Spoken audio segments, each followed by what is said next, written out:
Bonjour à toutes, bonjour à tous, soyez les bienvenus dans Rugby Pack, 1 heure pour faire le tour de la planète ovale en direct tous les dimanches à 11h sur beIN Sport avec de belles images, des images spectaculaires. Vous avez vu du football avec Luis Fernandez et Florent Janton tout à l'heure, regardez ça, c'est pas du football rugby ça messieurs, avec, s'il vous plaît, un grand pont de Vincent Duport, c'était hier à Perpignan, face à l'équipe de Widnes pour aller inscrire un essai qui a donné la victoire à cette équipe des Dragons. Je serai comme chaque semaine en bonne compagnie, celle de nos experts. Rugby à 13 d'abord avec Louis Bonnery. Bonjour Louis, comment ça va ? Ça va très bien, merci. Vous avez des couleurs printanières, telles. Vous allez voir, c'est un rugby pack très bien rempli aujourd'hui.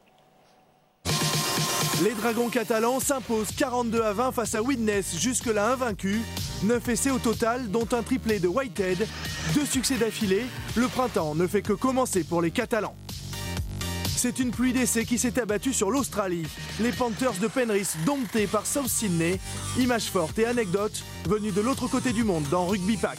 Patron de 3, vous l'avez vu pour cette émission particulièrement chargée. Je compte sur vous les garçons, je sais que vous êtes en pleine forme aujourd'hui. Vous pouvez vous aussi participer à cette émission en réagissant avec le hashtag RugbyPack pour nous dire ce que vous pensez de l'émission, bien sûr, du nouveau costume de Julien Candelon, mais peut-être aussi des essais inscrits par les Dragons catalans cette saison en Super League. Louis, justement, nous allons parler de l'élite du rugby à 13 européen, c'est la Super League.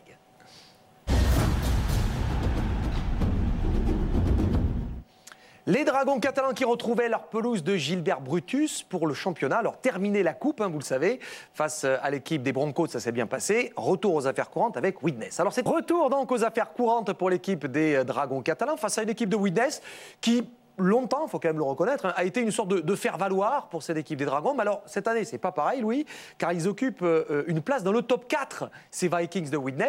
Et le match, finalement, n'a pas été exactement celui qu'on pensait, surtout à l'issue de la première mi-temps. Là, je ne vous apprends rien, les Dragons, eux, ont l'habitude de la chaleur, les supporters de Widnes, pas trop, et les joueurs, Louis, les joueurs de Widnes ont été frappés par cette chaleur, une sorte de langueur les a gênés dans les 10 premières minutes. Ce qui fait que les Dragons ont démarré pied au plancher. On a vu la première attaque de Morgan Escarré. Et le premier quart d'heure a été entièrement catalan, disons-le. Oui, Rodolphe, les Dragons d'abord ont pris très très bien en main cette rencontre puisqu'ils ont imposé d'entrée leur rythme et un rythme qui a été surtout soutenu. Donc une sorte de chaos pour cette équipe de Widnes qui a eu du mal à revenir, mais on s'est bien rendu compte que sous une apparente lenteur et certaines un peu amorphe cette équipe, on s'est bien rendu compte que lorsque les Dragons leur ont rendu les ballons, ils ont été extrêmement dangereux. Là, Julien, ça part de l'ailier Morgan Escarré, arrière ou ailier, Morgan Escarré. Là, il va retrouver Billard, son ailier. C'est lui qui est à la conclusion.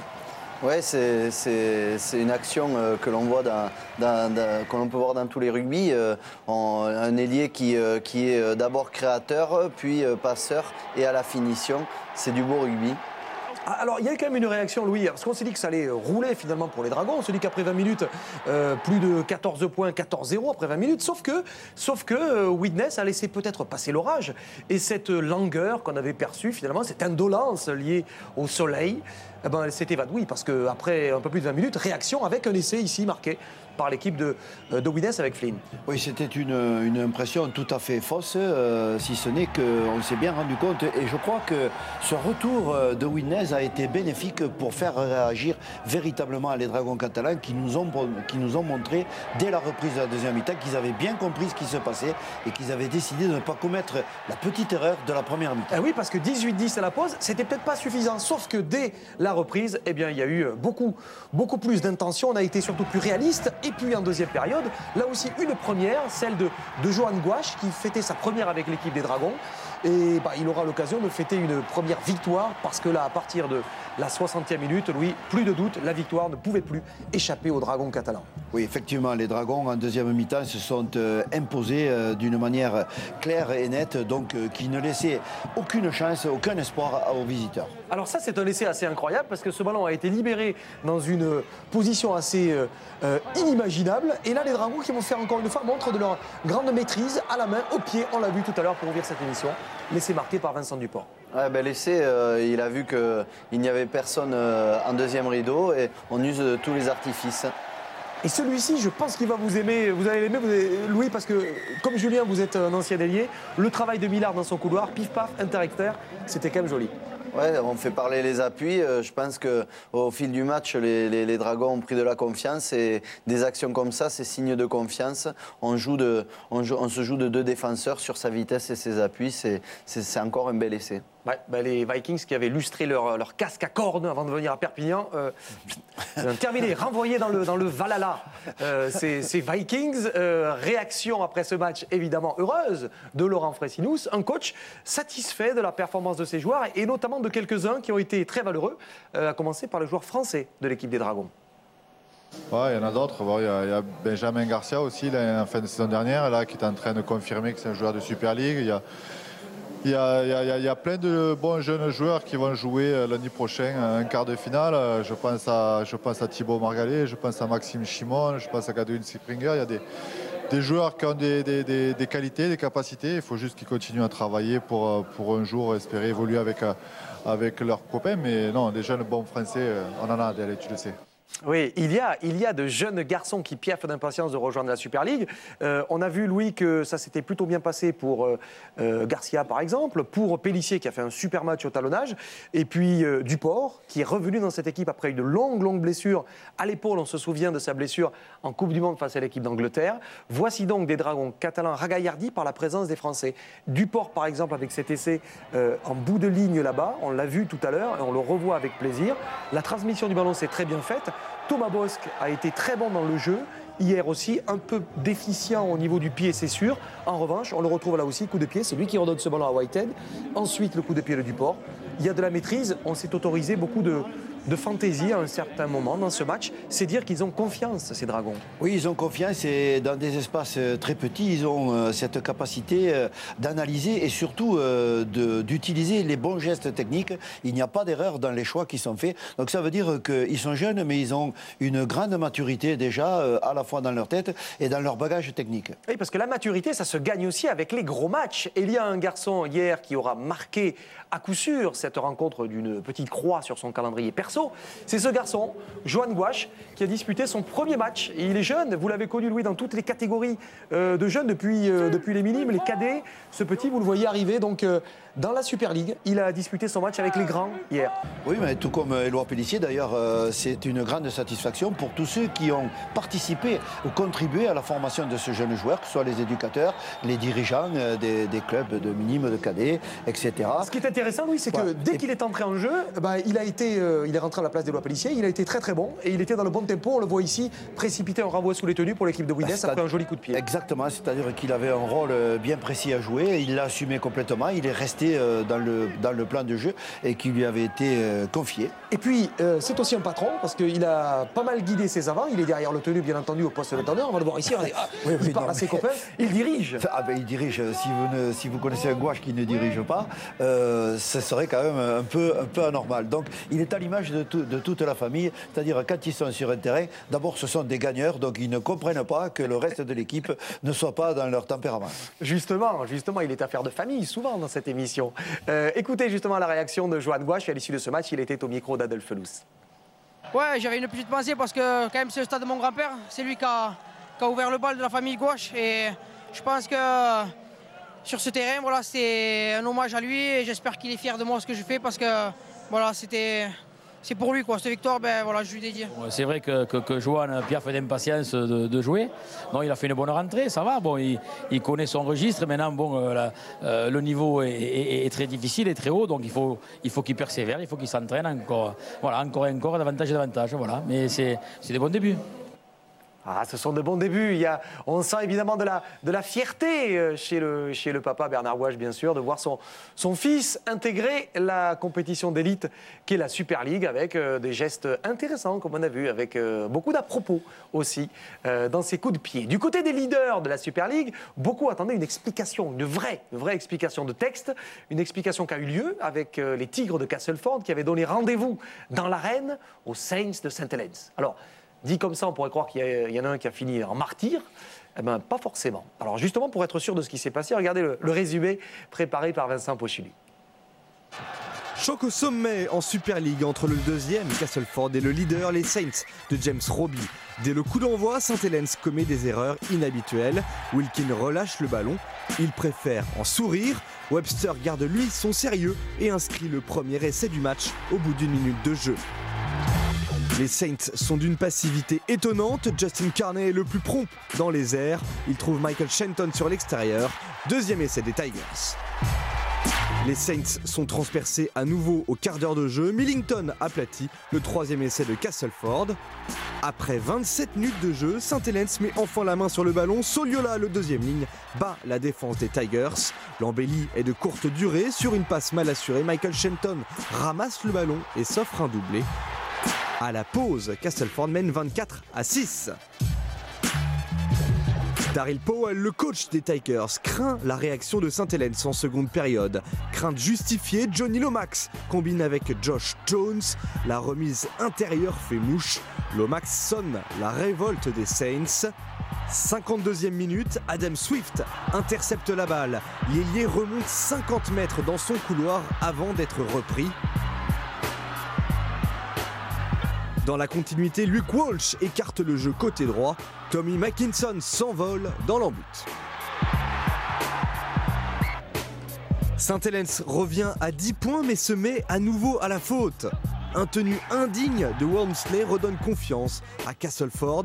Justin Carney vient punir cette erreur et donne de l'air à son équipe. Le dernier quart d'heure est dominé par Saint-Helens. Turner ramène son camp à 8 points. Les Tigers dépassés subissent, les plaquages ne sont plus assurés. Le jeu de passe des Saints fait des ravages. Paul Wellens, nouveau recordman de match en Super League avec 414 caps, concrétise cette domination. Saint-Helens est mené de 2 points. Il reste encore 3 minutes à jouer.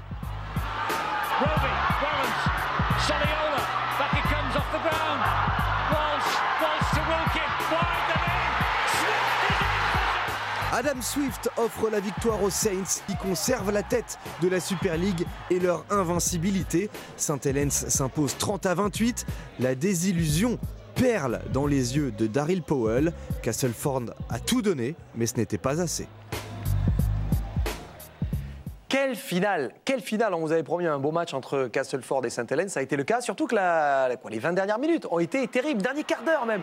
Il y avait 24-10 pour l'équipe de Castleford. La interception pour les Saints de Saint-Helens, Louis, ça sent la remontée, le comeback pour les Saints. Sauf qu'il reste, regardez, il reste quoi? Il reste 18 minutes.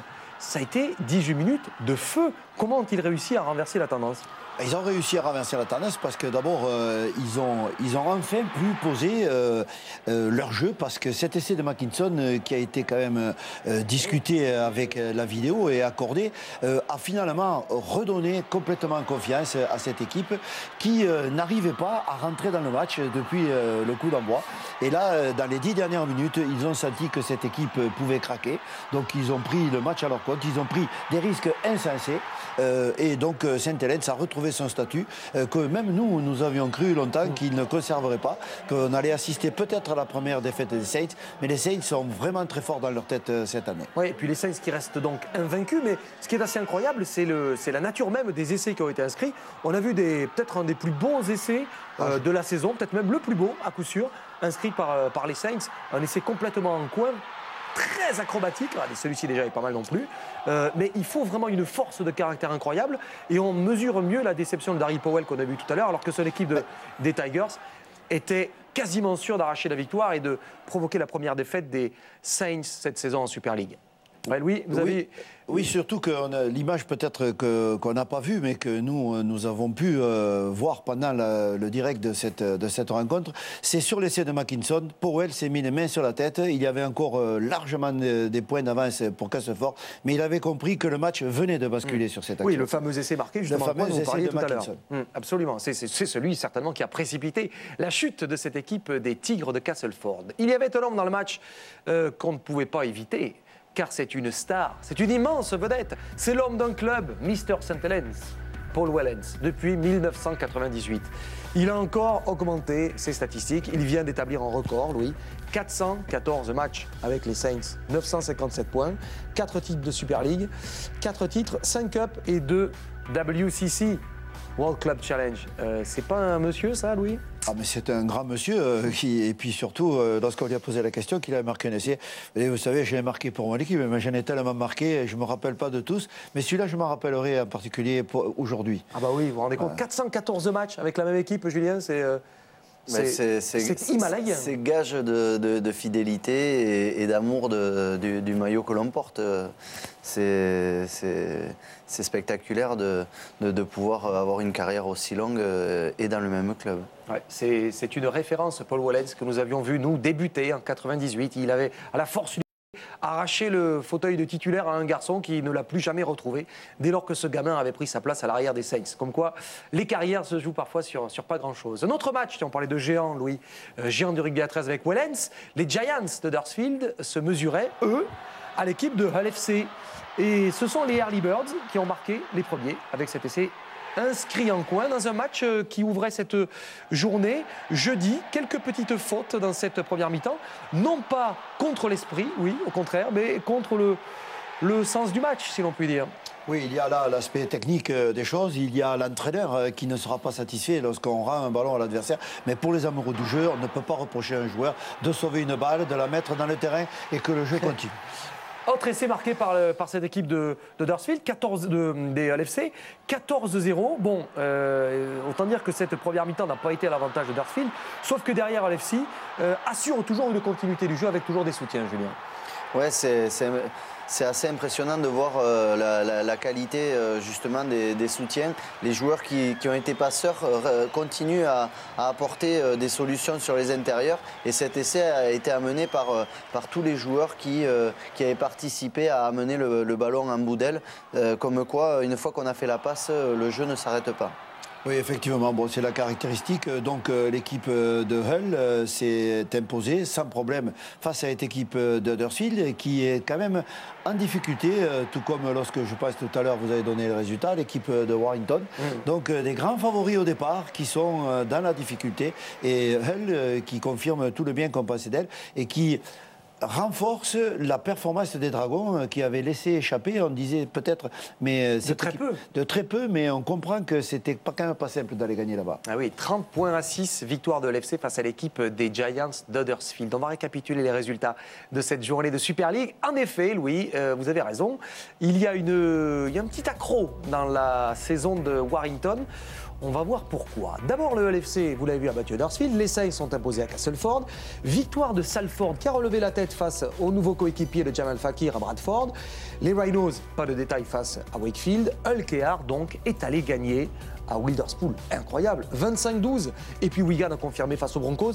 Ça, ce n'est pas une surprise. Et les Dragons, vous l'avez vu, ont battu Widnes. Au classement donc de cette Super League, les Dragons vont souffler un petit peu dans la deuxième partie du classement. St Helens, nonobstant, est toujours premier avec Leeds et Castleford. Wigan 4e, Widnes 5e malgré cette défaite. Widnes qui va descendre un tout petit peu. Hull FC, Warrington. Et dans la deuxième partie du classement, Salford, Hull KR, Huddersfield, Wakefield, 12e. Les Dragons juste devant les London Broncos et les Bulls de Bradford. La semaine prochaine, c'est une semaine de tous les dangers. Oui, parce que c'est la semaine de Pâques. Alors, semaine de Pâques, ça ne veut pas dire juste un bon repas, de l'agneau, des chocolats, pas du tout. C'est aussi beaucoup de matchs de rugby à 13, Rugby Park. Ah, bien vu. 17 avril, ça commence jeudi sur beIN Sport avec Hull KR LFC, c'est le derby de Hull. St Helens, Wigan, ça sera en direct le match du vendredi saint. Surtout, soyez au rendez-vous de cette tradition rugbystique. Warrington, Widnes à 15h45. Et puis lundi 21 avril, nous serons en direct le 21 avril à 18h. Dragon catalan face à Hull KR. Ça sera un week-end avec, on l'a dit, beaucoup de très beaux matchs. Et n'oubliez pas, il y a 4 matchs à jouer pour les équipes de Super League en 15 jours. Donc c'est beaucoup et il va falloir que les physiques soient au rendez-vous. Nous allons désormais tourner notre page européenne pour aller voir ce qui se passe de l'autre côté de la planète avec la NRL.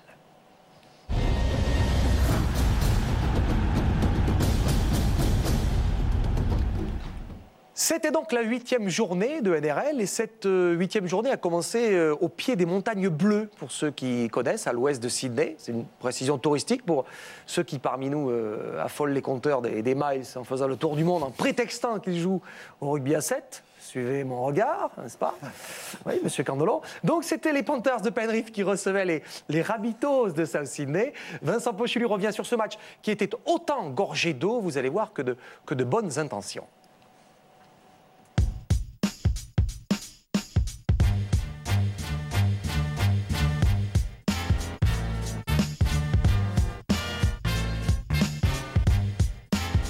Courageux les supporters des Panthers présents au Sportingbet Stadium malgré les pluies diluviennes.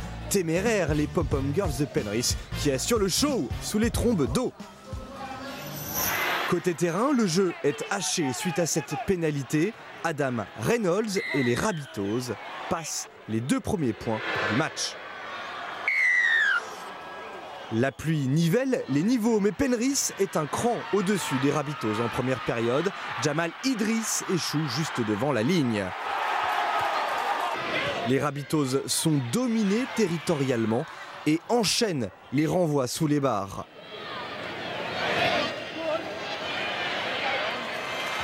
Sur un de ces renvois en drop sous les poteaux, Reynolds manque son coup de pied qui sort directement. Inefficace balle en main, Penrith choisit de prendre les points au pied. 2 partout, c'est le score à la pause. Les joueurs profitent de la mi-temps pour enfiler un maillot sec. Les vrais héros de ce match sont en tribune et gardent leur costume détrempé. Début de la seconde période, la pluie a cessé, South Sydney remet la main sur le ballon. Greg Inglis trouve Kirisome Aova'a. La course croisée du centre bat la défense des Panthers. Premier essai du match pour les Rabbitohs. La domination de South Sydney se confirme 10 minutes plus tard. Merritt rentre dans l'embu et dans la légende.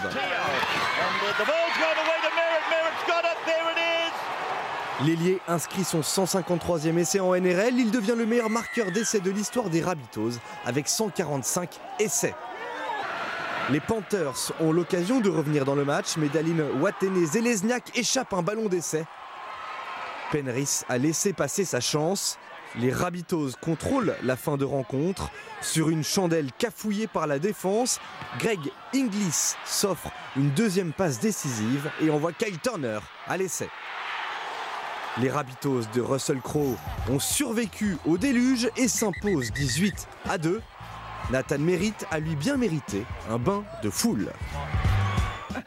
Pas mal, bravo Vincent Pochulu, les joueurs de Russell Crowe qui ont survécu au déluge. Pas mal.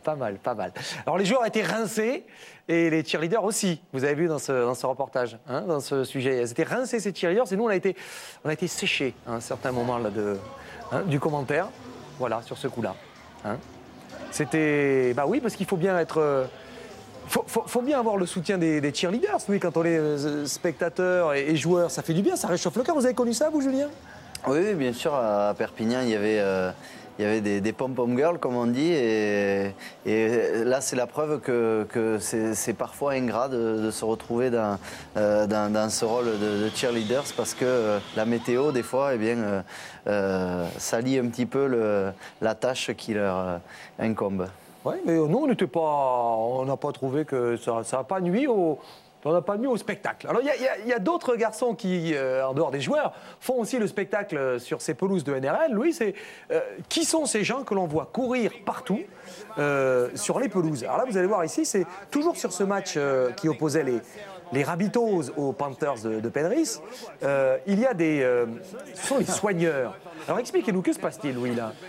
Il se passe que la gestion du bord de terrain devient de plus en plus est complexe, parce qu'il y a au bord de la touche, il y a les remplaçants, bien sûr, donc on ne peut pas rentrer et sortir n'importe comment sur un terrain. Donc il y a l'assistance médicale, l'assistance technique et l'assistance logistique. Donc ce qui est très important à remarquer, au-delà de son comportement, c'est d'abord qu'il a un chasuble bleu. Oui. Parce qu'il y a d'autres qui peuvent avoir des chasubles jaunes, voire des chasubles verts, de chasuble rouge. Donc lui, le bleu, ça veut dire qu'il est autorisé à rentrer pour porter l'eau. En fait, c'est un assistant technique, mais il arrive parfois, il parle, donc il a le droit de parler, mais il a toujours regardé bien sa bouteille d'eau. Alors il est un peu dans l'erreur parce qu'il doit toujours courir. Alors on le voit essayer de trottiner. Donc c'est très réglementé, sauf que certains peuvent faire des choses, vous voyez, le jaune. Voilà, donc tout ça, à un moment donné, ça se mélange parce que quand même derrière tout ça, il y a la transmission de consignes. Oui, parce que, alors, c'est un porteur d'eau, mais pas que. Il dit, voilà, il faut prendre les 2 points, prenez les 2 points. Il ne s'agit pas seulement d'un soigneur, hein, c'est un garçon qui a été un joueur. C'est un porteur d'eau. Absolument. Et Shane Elford, c'est un ancien joueur des Panthers de Penrith, il a joué jusqu'en 2003, ancien joueur de NRL, il est passé aussi en Angleterre, donc il a terminé sa carrière aux Panthers, et il fait plus que ça, il fait plus que porter l'eau, il donne aussi la consigne. Donc c'est assez étonnant de voir ces garçons sur la pelouse, quasiment en même temps que les joueurs. Julien, vous connaissez ça? Alors là, je découvre, et voilà, le truc c'est qu'on ne sait pas si l'équipe est à l'entraînement et si en fait c'est le coach qui les dirige de derrière comme à l'entraînement. Voilà. Et finalement, il est là dans le paysage, il guide son équipe, il conduit le camion. Moi, je trouve ça plutôt marrant, mais c'est assez surréaliste de voir quand même quelqu'un qui passe son temps sur le terrain. D'ailleurs, est-ce qu'il sort du terrain à un moment? Il est obligé. De temps en temps, il sort. Non, mais c'est pas de temps en temps. Il ne peut rentrer que dans certaines conditions, lorsqu'il y a un arrêt de jeu, une pénalité, un joueur blessé, par exemple. Voilà. Donc, on a l'impression que là, sur ce match, il y passe quand même. Oui, on a l'impression que c'était les joueurs.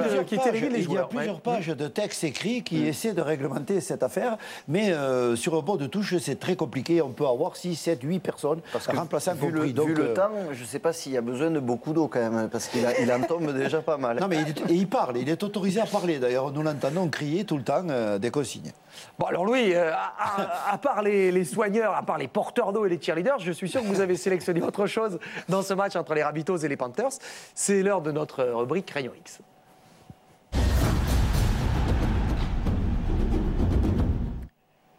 Je pense que vous vous êtes pensé, et mon petit doigt me dit que c'est ça, je crois que c'est ça, c'est Nathan Merritt. Vous n'avez pas pu passer à côté de l'essai de Nathan Merritt qui a inscrit, vous l'avez vu, un record, 153e essai en carrière. Ce garçon est incroyable et il méritait bien une petite palette, la palette de Louis et d'Henri Fradin, c'est ça? Oui, c'est ça, Rodolphe, c'est l'essai de Mérite, mais c'est pas parce que c'était son 150e, c'est parce que c'est un très bel essai, bien construit collectivement par son équipe. Donc son équipe bénéficie d'une pénalité qui leur permet de gagner du terrain. Donc deuxième phase de la pénalité, ta pénalty, donc on fait remonter la balle jusqu'au 5e tenu. Mais voilà, alors c'est les séquences de jeu. Cette équipe sait que le score est toujours de 6-2, donc ils peuvent creuser l'écart qui leur ouvrirait les portes de la victoire. Et ils sentent que la chance se présente sur cette action. Donc très besogneux, les joueurs de cette équipe des Rabbitohs progressent, on voit, ils essaient de faire bouger cette défense qui est quand même bien en place.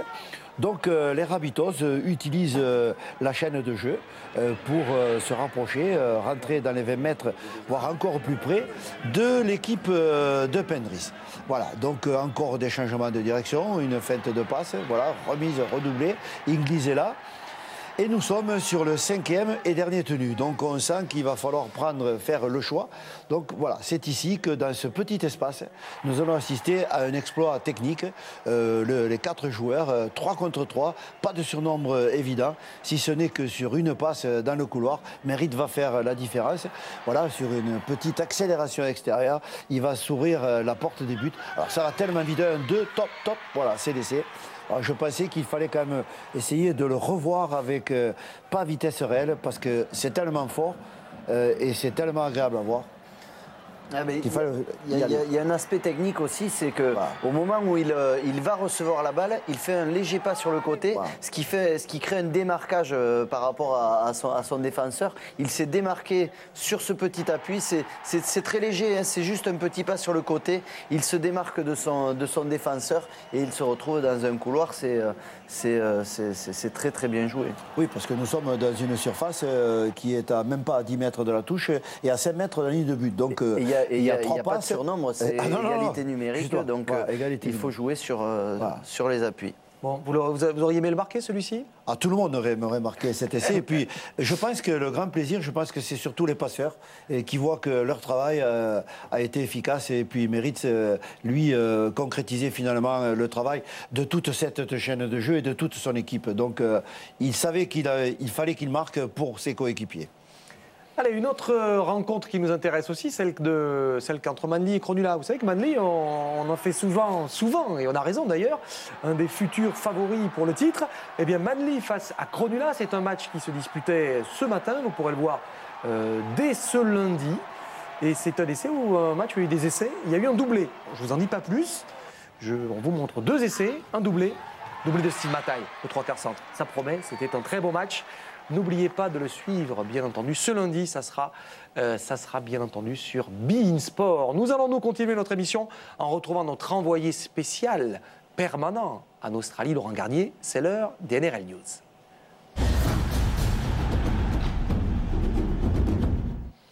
Bonjour mon cher Laurent, comment allez-vous? Vous êtes en direct de Brisbane, vous avez survécu et j'en suis ravi au cyclone qui balaye les côtes du Queensland en ce moment en Australie.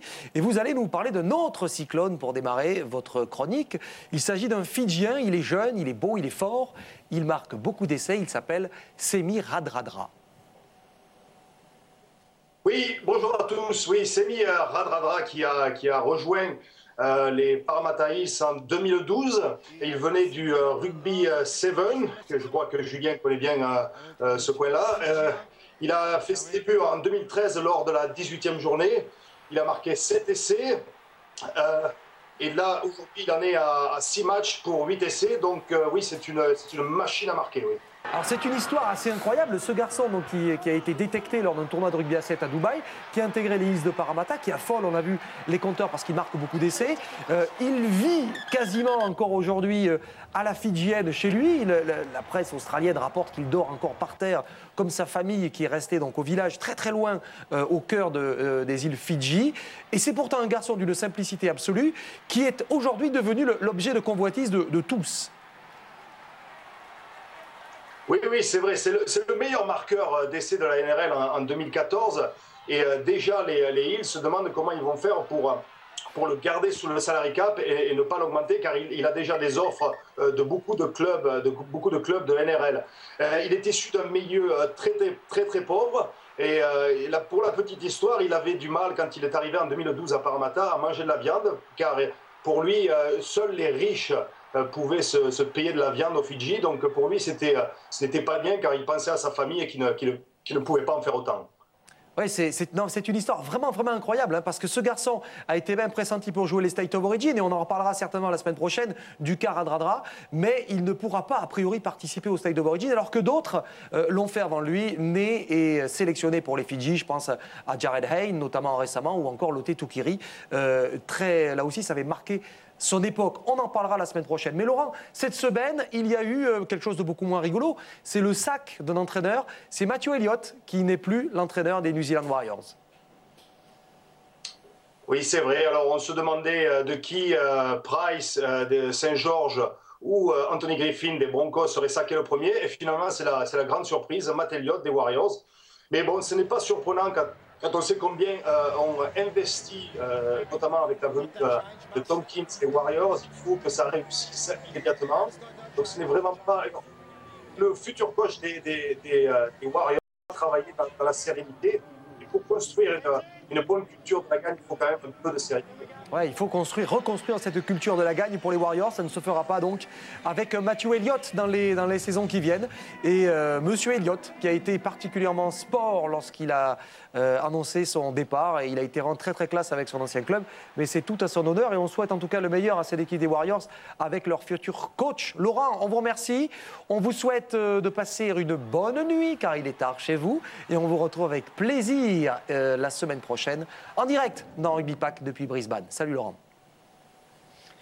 Merci, au revoir.